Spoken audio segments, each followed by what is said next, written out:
আসসালামু আলাইকুম ওয়া রাহমাতুল্লাহি ওয়া বারাকাতুহু। ফজরের দৃশ্যটা কত সুন্দর, মাশাআল্লাহ, আলহামদুলিল্লাহ। এত সুন্দর দৃশ্য। এই সময় দেখুন একটি মানুষও নাই, খুব অল্প কয়েকজন মুসল্লি হয় মসজিদে। এরকম যদি হয় তাহলে সামনে আগামীর দিনগুলো কিভাবে। এই তোমরা কোথা থেকে আসতেছো এত সকালে?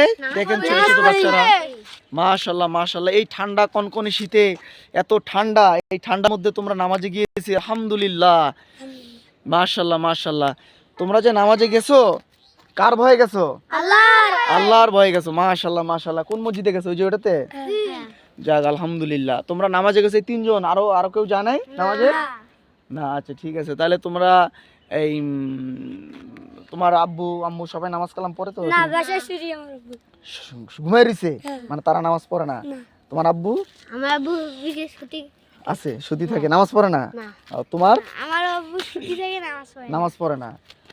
আল্লাহু আকবার আল্লাহু আকবার। দেখুন আল্লাহ সুবহানাহু তাআলা হেদায়েত দেওয়ার মালিক। এই যে ছোট ছোট বাচ্চারা, এরা তো বাচ্চা না, এরা এক একজন ফেরেশতা, এরা এক একজন আল্লাহর ভক্ত। আল্লাহ এদেরকে কবুল করুক, অবশ্যই করবে। এরা এখনও ছোট মানুষ, এরা এখনও জান্নাতের পাখি। এরা সকালবেলা ফজরের নামাজ পড়তে যায় সকালবেলা।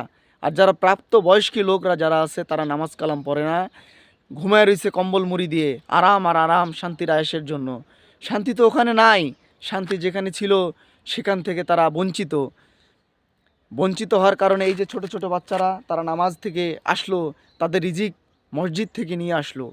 আর বাবা মারা কষ্ট করে উপার্জন করে ঠিকই, কিন্তু বরকত হচ্ছে না, পাচ্ছে না। কেন? কারণ যেই বাবার ফজরে মসজিদে যাওয়ার কথা এই সন্তানকে নিয়ে, সেই সন্তানকে নিয়ে নামাজে যায়নি, এই জন্য তার পর্যাপ্ত পরিমাণ যে বরকতটা পাওয়ার কথা সেটা পায়নি। অতএব নামাজ পড়তে হবে 5 ওয়াক্ত জামাতের সহিত, সন্তানকে নিয়ে নামাজে যেতে হবে, তাহলে বরকতময় হবে। কি বলেন? ইনশাআল্লাহ।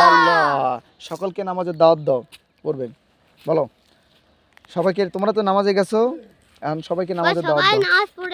সবাই নামাজ পড়ে আসবে। হ্যাঁ সবাই না, নামাজ পড়তে আসো। হ্যাঁ সবাই নামাজ পড়তে এসো। হ্যাঁ, আল্লাহকে ভয় করো, আল্লাহকে ভয় করো।